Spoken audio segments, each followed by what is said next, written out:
ফাঁসি কাঠে শুধু নিজের মৃত্যুবরণ নয়, বাবা মায়ের হৃদয় নিংড়ানো ভালোবাসা, ভাই বোনের মিষ্টি মধুর সম্পর্কের বাঁধন, দাম্পত্য জীবনের সমস্ত অনুভূতিকে মৃত্যুর আগেই বলি দিতে হয় বিপ্লবীদের। এ যে কত যন্ত্রণার, কত বুক ফাটা শব্দহীন আর্তনাদ, বাইরে কেউ শুনতে পায় না। প্রতিটি ক্ষণ, শরীরের প্রতিটি রক্তবিন্দুর একটি স্বপ্ন, দেশের মুক্তি। আমৃত্যু এই স্বপ্নই ছিল মহান বিপ্লবী সূর্য সেনের, বিপ্লবীদের কাছে যিনি ছিলেন মাস্টারদা। আজকে শোনাবো তার জীবনের বিষাদময় একটি অংশ, শঙ্কর ঘোষের মাস্টারদা সূর্য সেন গ্রন্থ থেকে। বহুদিনের অবহেলায় বধূমাতা বর্তমানে শয্যাশায়ী। কবিরাজ মশাই বলিয়াছেন, আরোগ্যের সম্ভাবনা ক্ষীণ। নিজেকে বড় অপরাধী মনে হইতেছে। বোধ করিতেছি তোমাকে বুঝিতে আমরা ভুল করিয়াছিলাম। 10 বছর পূর্বে ইচ্ছার বিরুদ্ধে তোমার বিবাহ দিয়া একটা নিরপরাধ হতভাগিনীর আমৃত্যু দুঃখের কারণ হইলাম। জানি না ঈশ্বর এই অপরাধ ক্ষমা করিবেন কিনা। যাহা হোক, শুনিয়াছি এই অবস্থায় সরকার বাহাদুর রাজবন্দীদের গৃহে আসিবার বিশেষ অনুমতি দিয়া থাকে। তুমি যদি সেই ব্যবস্থা করিয়া হতভাগিনীর শেষ সময়ে গৃহে আসিতে পারো, তবে কিঞ্চিৎ সান্ত্বনা পাইতে পারি। ইতি আশীর্বাদক। জেল অফিসের ছাপমারা পোস্টকার্ডের একপাশে লেখা দাদার ছোট্ট এই মর্মান্তিক চিঠিটা দেখতে থাকেন মাস্টারদা। লাবণ্যে ভরা প্রত্যাশাপূর্ণ একটা মুখ যেন সামনে এসে দাঁড়ায়। সবলে নিজেকে সংবরণ করে চিঠিটা রেখে উঠে দাঁড়ান তিনি। দিন কয়েক পর বানিয়ার ঘাটে এসে যখন নামলেন, সূর্য তখন পাটে বসেছে। খরস্রোতা কর্ণফুলী আজ বড় শান্ত। ঘাটটা সেই আগের মতোই ভাঙাচোরা, তবে যেন আরো দীর্ণ। মাঝের সারির বেশ কয়েকটা ইট খসে পড়েছে। বৃদ্ধ বটগাছটার পাতাগুলো আজও কাঁপছে থরথর করে। মাস্টারদা অনুভব করেন, অতীতের মায়াময় স্মৃতির স্পর্শ এখনো তার সমগ্র সত্তায় জড়িয়ে আছে।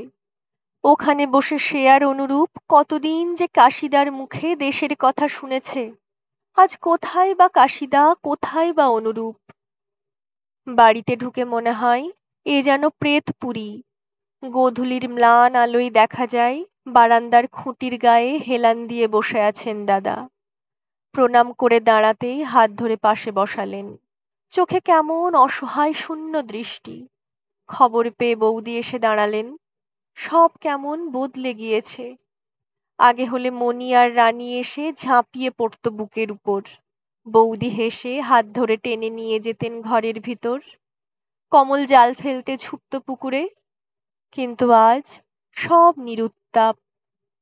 শুধু বৌদির চোখের দিকে তাকিয়ে স্পষ্ট দেখতে পান, সেখানে রয়েছে একরাশ তীব্র ভর্ৎসনা।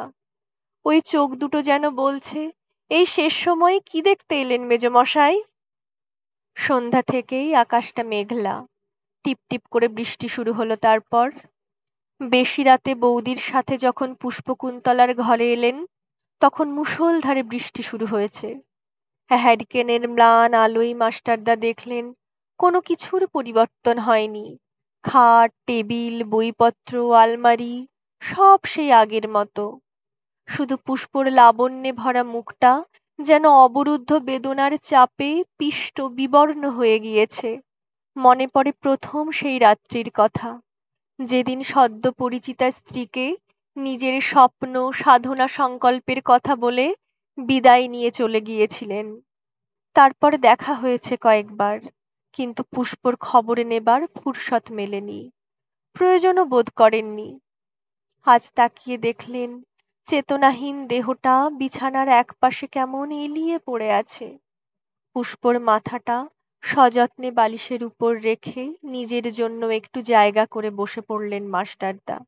বুঝতে পারলেন তাকে একা রেখে অনেকক্ষণ আগে চলে গিয়েছেন বৌদি।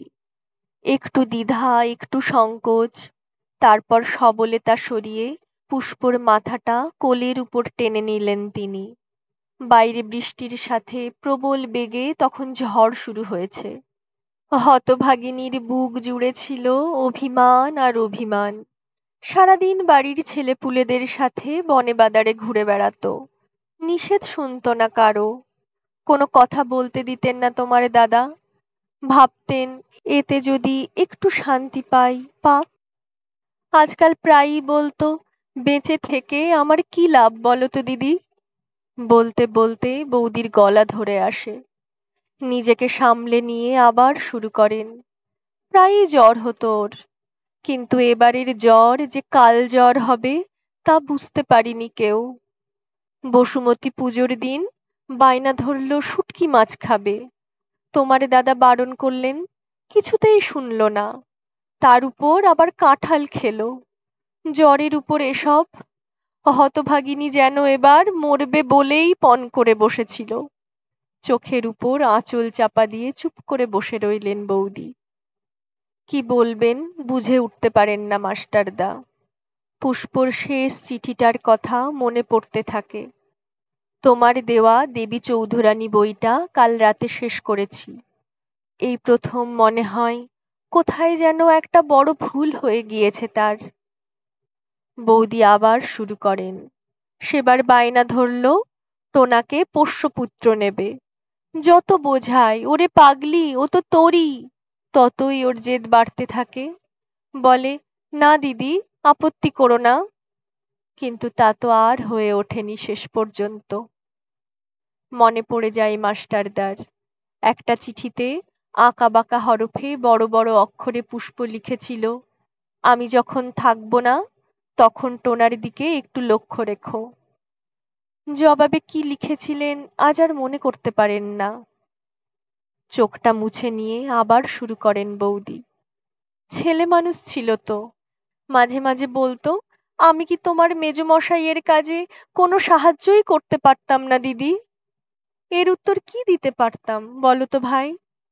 সেবার সুকুমারকে দিয়ে যে বইটা পাঠিয়েছিলে, দেখতাম মাঝে মাঝে সেটা বের করে এক দৃষ্টিতে তাকিয়ে আছে। আর কিছু বলতে পারেন না বৌদি।